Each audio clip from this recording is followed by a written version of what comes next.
உடன்பிறப்புகள் இல்லாத இல்லம், உறவுகள் இல்லாத ஊர், நண்பர்கள் இல்லாத நாடு நரகமாம், அப்படி என்றால் சிறைகள்.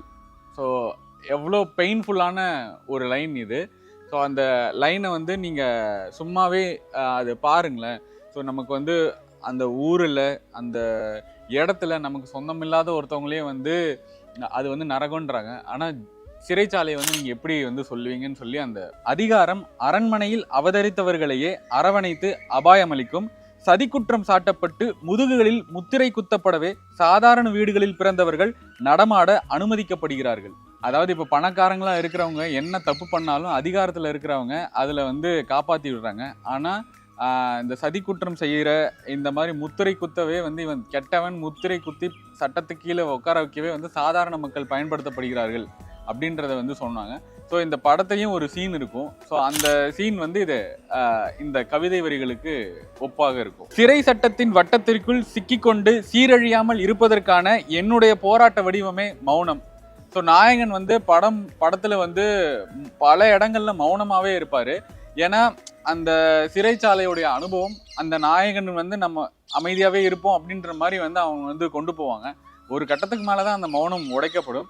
அதுக்கப்புறம் அந்த படம் வரும். ஆனா அது வரைக்குமே அவருடைய மனநிலையில இருக்கிற ஒரு கவிதைனா இதை தான் சொல்லுவேன், மௌனம். அடுத்தது வந்து ரொம்ப ரொம்ப முக்கியமானது. ஏன்னா படத்துல வந்து நாயகனும் நாயகியும் பிரிஞ்சிருப்பாங்க.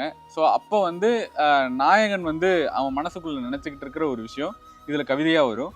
உன்னை நல்ல பெண் என்று ஊரில் பலரும் உரைக்க கேட்டிருக்கிறேன். என்னை மன்னிப்பதன் மூலம் ஊர் உரைத்தது உண்மை என்று நிரூபித்து விடு. ஸோ அவங்க அப்பாவை வந்து அவர் வந்து காதலிக்கிற பொண்ணோட அப்பா வந்து கொலை பண்ணியிருப்பாங்க. ஸோ அதை வந்து ஜஸ்டிஃபை பண்ண முடியாத ஒரு தப்பு தான். ஆனால் அது ஏன் நடந்துச்சுன்னு கேட்டினா நீ கண்டிப்பாக என்னை மன்னிச்சிருவே அப்படின்வாங்க. ஸோ அதுக்கப்புறம் வந்து அது அந்த பொண்ணுமே அண்டர்ஸ்டாண்ட் பண்ணி வெளியே வருவாங்க. இதுவும் வந்து படத்து ரிலேட்டடான ஒரு கவிதையாக இருந்தனால எனக்கு ரொம்ப பிடிச்சது. Last but not the least ரொம்ப ரொம்ப முக்கியமான ஒரு கவிதை வரி. எனது மனதை பாலைவனத்துடன் ஒப்பிடுகிறார்கள், நிச்சயமாக தோற்று போவார்கள், எனக்கு மேலேயும் ஒரு நாள் கருவுற்ற கருமேகம் உருவாகும். ஸோ இதை வந்து யாரை சொல்கிறாங்க அப்படின்னா வந்து எல்லாரும் அவனுடைய மனசை வந்து பாலைவனமாக அடர்ந்து இப்படிலாம் இருக்க முடியுமா அப்படின்ற மாதிரி வந்து நினைப்பாங்க. ஆனால் அவனுக்குள்ளேயும் வந்து மழை பெய்கிற அந்த கருவுற்ற மேகம் வந்து வரும். அதுதான் இந்த படத்தில் வந்து விக்ரம் பிரபு வந்துட்டு போவார்.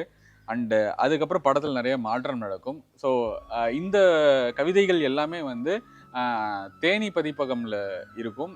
சிறை இல்லை சிறப்பு முகாம் அப்படின்னு சொல்லி சாந்தன் அவர்கள் வந்து சிறைச்சாலையில் இருக்கும்போது எழுதின கவிதை வரிகள்.